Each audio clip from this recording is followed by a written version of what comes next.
Android 1.0. This is where Android started, and it was not pretty. Back in 2008, Google launched the very first version of Android on a phone called the HTC Dream. And when people turned it on for the first time, the experience was rough. There was no app store with real apps. You could not copy and paste text. Background apps would silently drain your battery completely overnight. And you would have no idea why. The browser crashed constantly.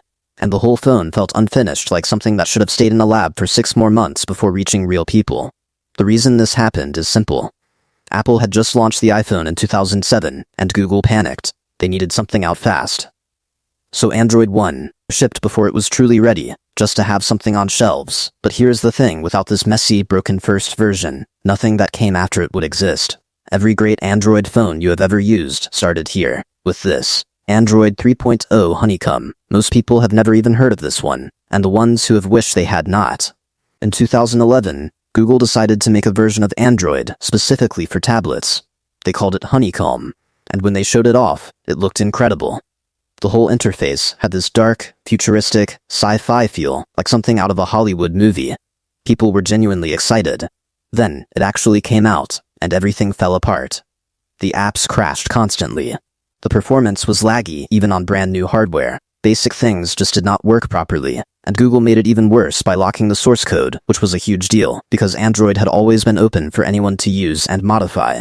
Now suddenly, it was not. The tablets that ran Honeycomb sold terribly. Manufacturers started quietly delaying their own tablet plans, because nobody wanted to ship a product with this software on it. And Google? They never officially said Honeycomb was dead. They just stopped talking about it one day, and moved on. Within a year it was completely gone, replaced by something better. It remains the most forgotten and most embarrassing chapter in Android history. Android 5.0 Lollipop. This one is the most painful on this list, because it genuinely had everything going for it. When Google announced Lollipop in 2014, Android fans were thrilled. It brought a completely new visual design, called Material Design, bright colors, smooth animations, clean layouts. It looked modern and polished in a way Android never had before. Everyone was excited to update, and then the update arrived, and phones started falling apart. The biggest problem was a memory leak. Every single time you turned your screen off, the phone loaded a small animation into memory, and then never cleared it. So every time you locked and unlocked your phone, your memory filled up a little more. After a few days, your phone would be running out of RAM completely. Apps crashed. The home screen kept reloading itself. Everything slowed down to a crawl. On top of that, battery life collapsed on millions of devices after updating. Turning on Wi-Fi alone was enough to start draining the battery at an alarming rate. People who had perfectly fine phones before the update suddenly had devices that died by midday. Google eventually fixed it in later updates. But for the people who updated early, those first few months were genuinely miserable. Android 6.0 Marshmallow. This one did not fail dramatically, it failed quietly, and that almost made it worse. Marshmallow launched in 2015, and on paper, it looked solid. Google introduced a new permission system where apps had to ask for your approval before accessing your camera, location, or contacts. That was a genuinely good idea. They also added a battery-saving mode called Doze that helped phones last longer when sitting idle. The problem was that almost nobody got it. Android updates have always depended on phone manufacturers pushing them out to their devices, and most manufacturers simply did not bother with Marshmallow.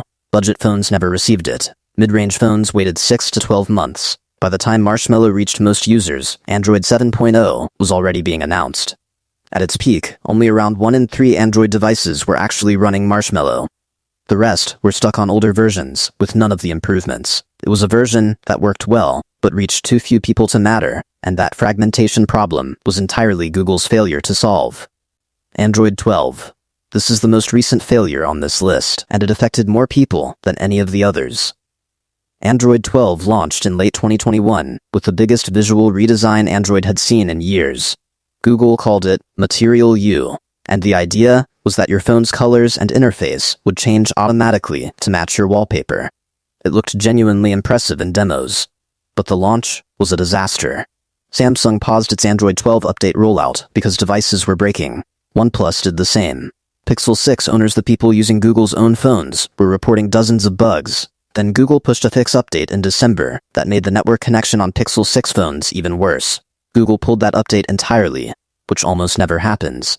Phones in South Korea were getting bricked completely unusable after installing the update. The core problem was that Google was trying to do too much at once. A full visual redesign, a new design system, a brand new chip in the Pixel 6, and a rushed release schedule all collided at the same time. The result was one of the most chaotic Android launches in years. It stabilized eventually, but the damage to trust, especially for Pixel 6 owners, took a long time to recover from. Android 14. Nobody talks about this one as a failure. But ask anyone who owned a budget phone in late 2023, and they will tell you a different story.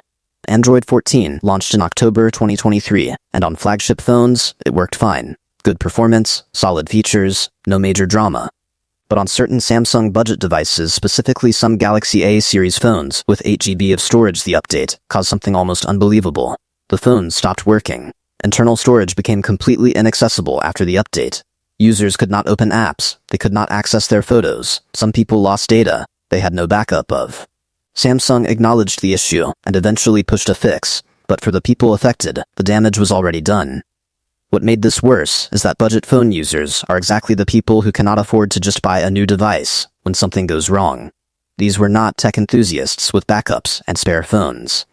These were everyday people who trusted an update notification and paid the price for it. It was a small failure in scale, but a significant one in impact, and a reminder that a bad update does not need to affect millions of people to genuinely ruin someone's day.